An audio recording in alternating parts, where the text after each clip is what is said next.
साथ हैं आईडी गोयल जी जो उप प्रधान है, राजकुमार गोयल जी जो संरक्षक हैं, अशोक गोयल जी जो सेक्रेटरी हैं, और मेरे साथ ब्रजेंद्र जी जो महासचिव हैं, और हमारे राजकुमार जो इलेक्ट्रॉनिक्स के प्रधान हैं, और भावेश मंडल जी हैं हमारे पदाधिकारी, अंकित कोटी जी जो रामविलास मित्तल जी जो उप प्रधान है, नीरज गोयल जी जो ग्राम के युवा प्रधान है, हमारे मिलू के बापू हैं, और सुमन समाजी राज ग्रह जी हैं जो जूता एसोसिएशन के प्रधान हैं।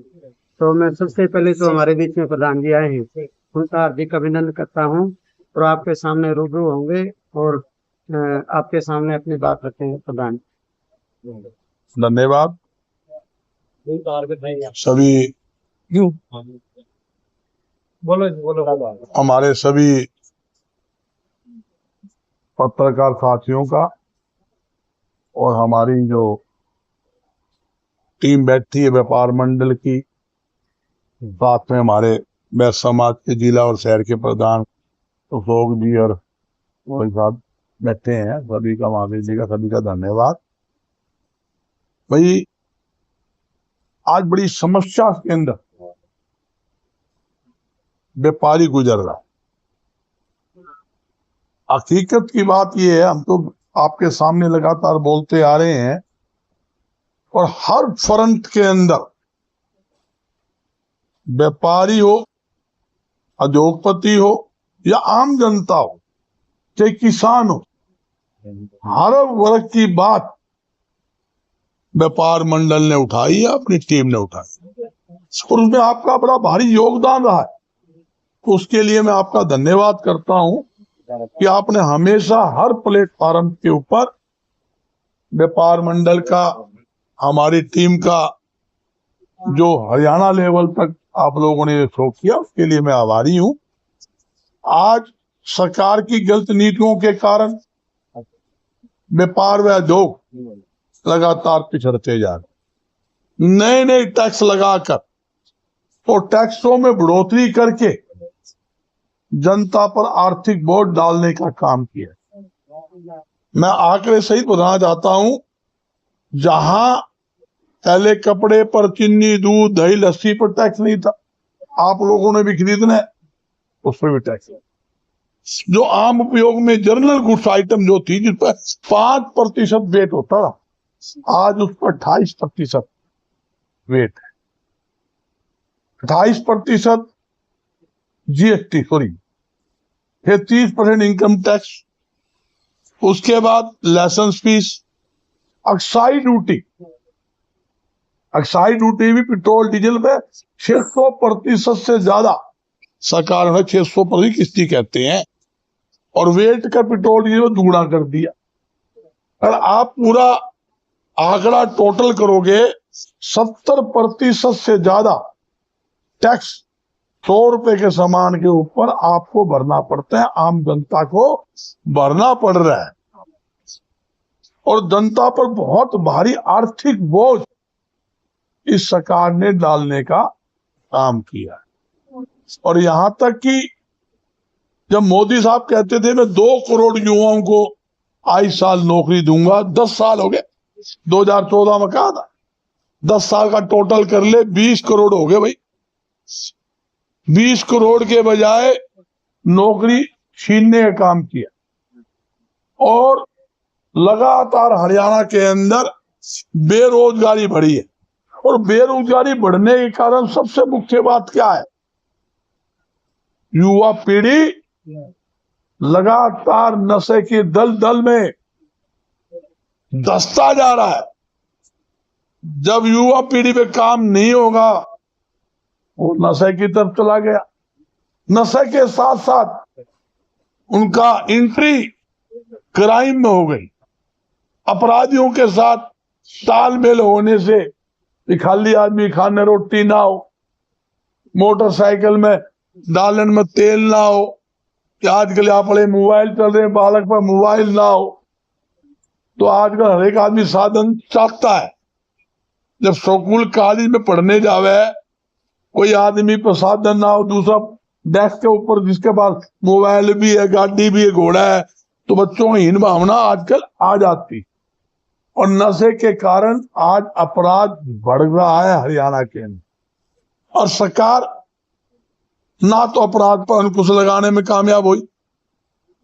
आज पूरा प्रदेश का व्यापारी, आम जनता, उद्योगपति, मेरी माता बहनें आज पूरी तरह से बह के साए में जी रहे। कोई सुरक्षित नहीं है। हम चौड़े हो जाएं, भाई बड़ी सुरक्षा है, कोई सुरक्षा नाम की कोई चीज नहीं है। और पूरी तरह से सरकार व्यापारी व आम जनता की सुरक्षा करने में पूरी तरह से फैल सिद्ध हुई है। मैं बताना चाहता हूं, जब आप एक कई बार साथियों ने पूछा भी ये मामला क्या है, अरे हमारी पुलिस बहुत मजबूत है और देश की आर्मी, देश का जवान हमारे लिए बॉर्डर पर लड़ता है, अपनी जान की कुर्बानी करता है, मगर उनके हाथ खोले हुए हैं।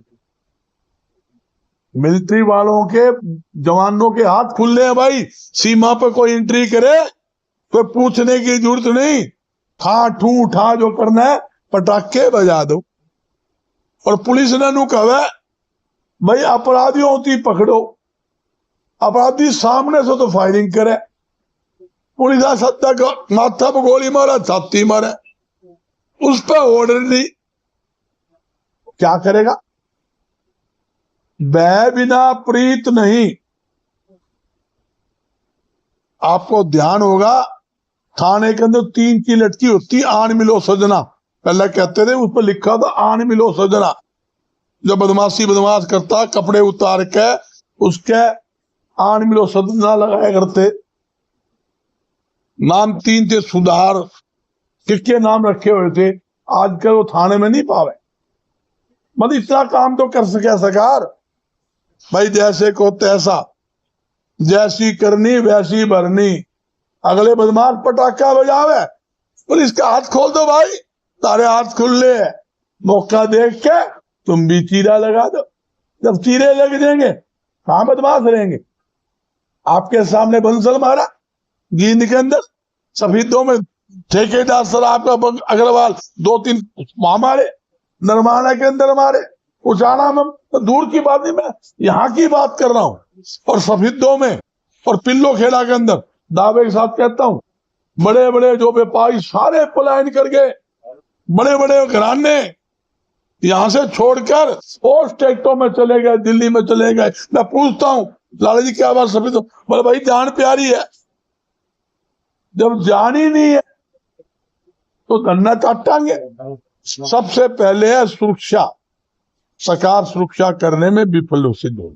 2005 में आपको पता भी होगा, जब पिछली सरकार 2005 में बनी, उस टाइम की सरकार ने क्या कहा था, या तो अपराधी मुख्य धारे में आ जाओ, नहीं भाई हरियाणा छोड़ जाओ, नहीं इलाज करेंगे। इलाज किया तो उसके बाद अमन शांति हरियाणा के अंदर आपके सामने हुई। क्यों हुई? मुख्यमंत्री ने कहा कि तुम्हारे हाथ खुले हैं भाई, मेरा कोई दबाव नहीं है, ना किसी की सिफारिश। अगर थाने में बदरीदास की सिफारिश आए, सुनिए ना, जो काम करना वो करो। जब अपराधी सुधरे, अपराधी जेल से बाहर निकलते डरते थे, जमानत नहीं लेते थे, बोला बाहर निकलेंगे बदमाशी करेंगे तो पक्का इलाज हो जाएगा। आज पक्का इलाज करने की जरूरत है। और आज सबसे बड़ा एक मुद्दा नया देता हूं आपको, प्रॉपर्टी आईडी का।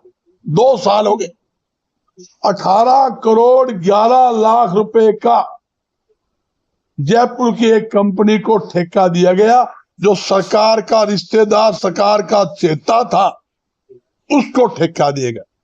95% सर्वे गलत हुई।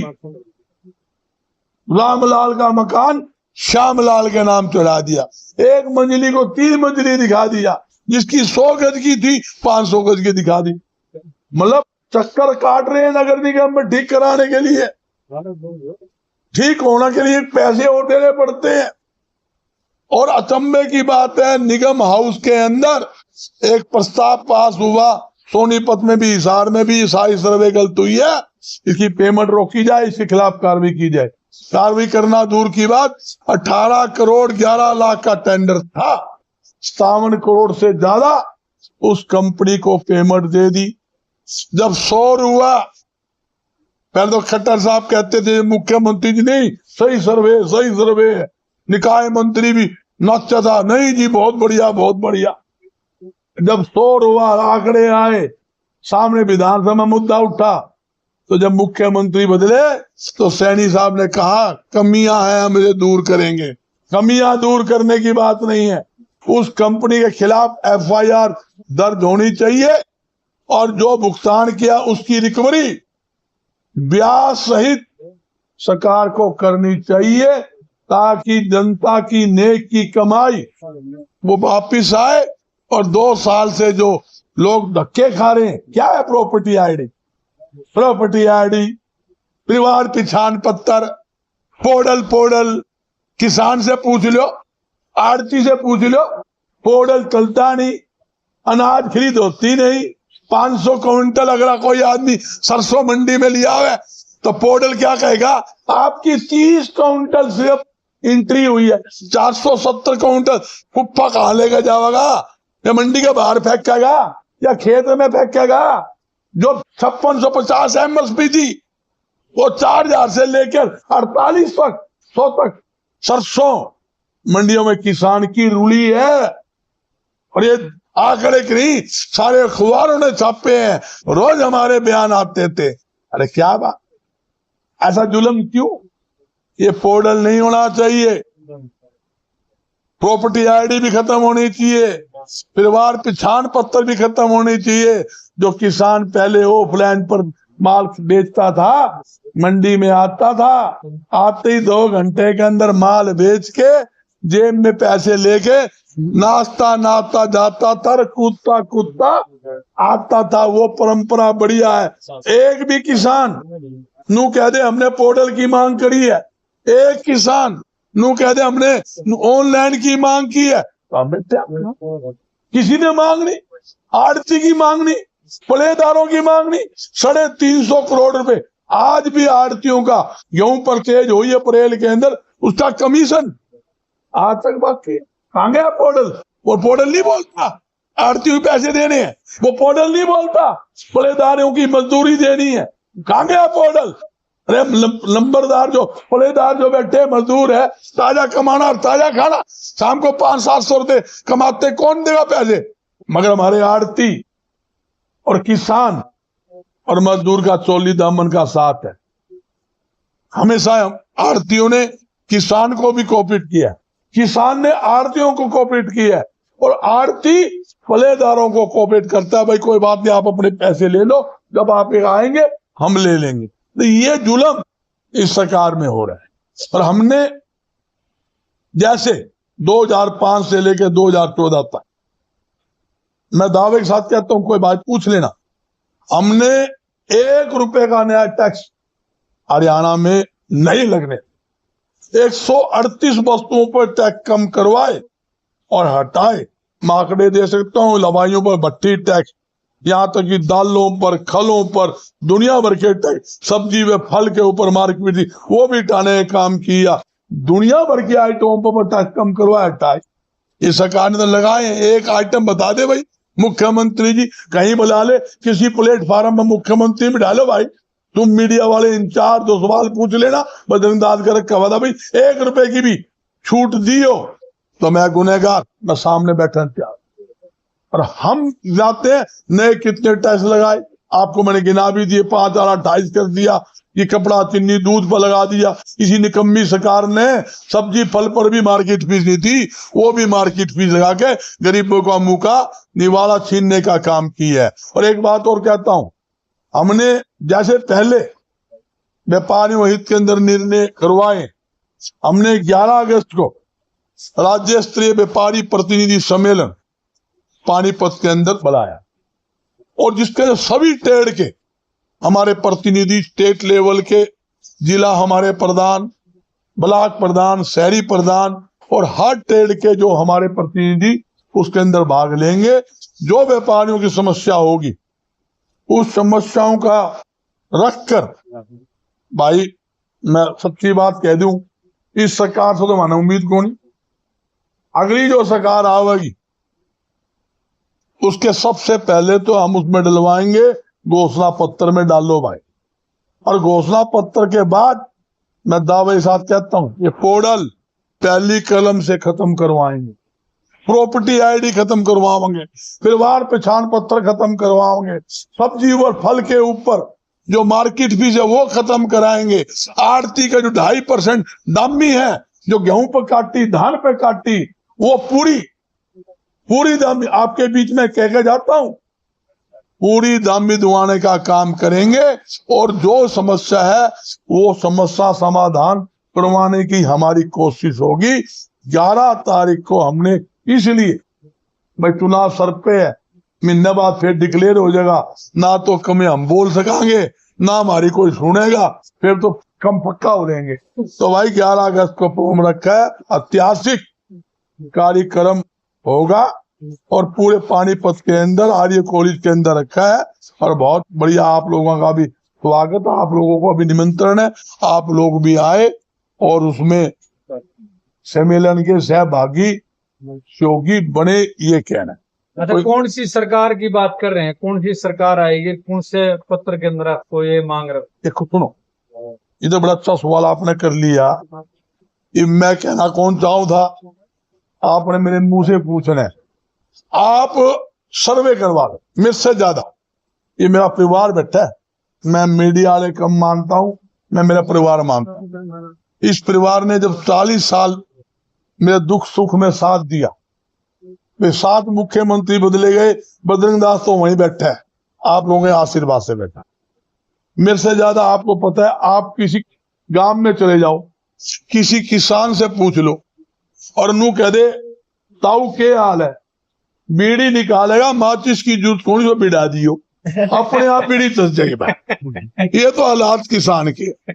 व्यापारी की दुकान में चले जाओ, चादर सफेद है, आरती के चले जाओ, रोज सुनो ना 6 महीने बाद वो सेठ का दीवारा पिट गया, अरे क्या करेगा, बैंक से लोन ले लिया, ब्याज बढ़ता गया है, खर्चे वो होंगे वो है, नौकर का तनखी, बिजली के बिल, उल्टे सबकी भी देने पड़े, कहां जाओगे? ये नुकसान कैसे हो रहा है वो आपके सामने।